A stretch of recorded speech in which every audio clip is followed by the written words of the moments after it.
പ്രിയപ്പെട്ട സുഹൃത്തുക്കളെ, ഞാൻ സ്നേഹ ബഷീർ, ഗുരുവായൂർ. വീണ്ടും ഹർത്താലുകൾ, ചോരയുടെ മണമുള്ള ഹർത്താലുകൾ. നീ പിടഞ്ഞ് മരിച്ചത് ആർക്കു വേണ്ടി? മരിച്ചവരോട് പറഞ്ഞിട്ട് കാര്യമില്ല, ഇനി മരിക്കാൻ പോകുന്നവരെ ഇതാ ഒരു നിമിഷം. നിരവധി രാഷ്ട്രീയ കൊലപാതകങ്ങൾക്ക് സാക്ഷ്യം വഹിച്ച നാടാണ് നമ്മുടെ കേരളം. രാഷ്ട്രീയം എന്നത് രാഷ്ട്ര നന്മയ്ക്കുള്ളതാണ്. എന്നാൽ ഇന്ന് അതൊരു പഴഞ്ചൊല്ലായി മാറിയിരിക്കുന്നു. സുഹൃത്തെ, നീ ഏത് പതാകയ്ക്ക് വേണ്ടി പിടഞ്ഞു മരിച്ചാലും നഷ്ടം നിനക്ക് മാത്രം. പാർട്ടി പതാകയിൽ പൊതിഞ്ഞ നിന്റെ ഡെഡ് ബോഡി ഒരു പൊതുദർശനത്തിന് വെക്കും. ആയിരങ്ങൾ നിന്നെ ചുറ്റിക്കറങ്ങി പഴിയിറങ്ങും. നിന്റെ നേതാക്കന്മാർ ഒരു നിമിഷം നിന്റെ ബോഡിക്ക് മുന്നിൽ തലകുനിക്കും.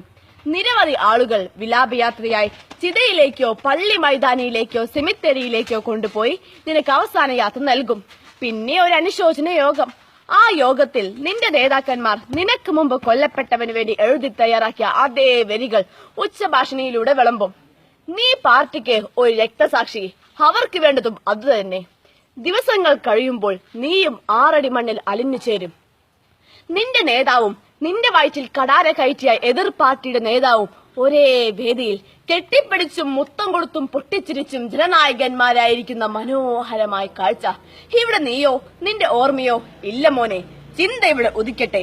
ആർക്ക് വേണ്ടി, എന്തിനു വേണ്ടി? നിന്റെ അച്ഛൻ, അമ്മ, ഉപ്പ, ഉമ്മ, മക്കൾ, ഇവർക്ക് മാത്രമാണ് നീ നഷ്ടമാകുന്നത്. ഇവർക്ക് നിനക്ക് പകരമായി നിന്റെ പാർട്ടിക്കാർ എന്തു കൊടുക്കും? നിന്റെ പേരിൽ ആലേഖനം ചെയ്ത ഒരു സ്മാരകമോ, അതോ നിന്റെ പേരിലുള്ള ഒരു ബാനറോ? ഒരു കാര്യം കൂടി ആഴത്തിൽ ചിന്തിച്ചോളൂ. നിന്നെ നൊന്ത് പ്രസവിച്ച മാതാവ്, നിന്റെ ബീജത്തിൽ പിറന്നു വീണ മക്കൾ, ഇവർക്ക് ഒരായുഷ്കാലം മുഴുവൻ നിന്നെ ഓർത്തുള്ള കണ്ണീർ തുള്ളികൾ ചുടുരക്തങ്ങളായി ഈ ഭൂമിയിൽ ഉറ്റി വീണുകൊണ്ടേയിരിക്കും. വേണ്ട, അരുത്. നേതാക്കന്മാർക്ക് വേണ്ടി നീ ജീവൻ ബലിയർപ്പിക്കരുത്. കത്തികൊണ്ടും കടാര കൊണ്ടും കൊടുവാൾ കൊണ്ടുമുള്ള രാഷ്ട്രീയത്തോട് ഗുഡ് ബൈ പറഞ്ഞേക്കൂ. ജയ് ഹിന്ദ്.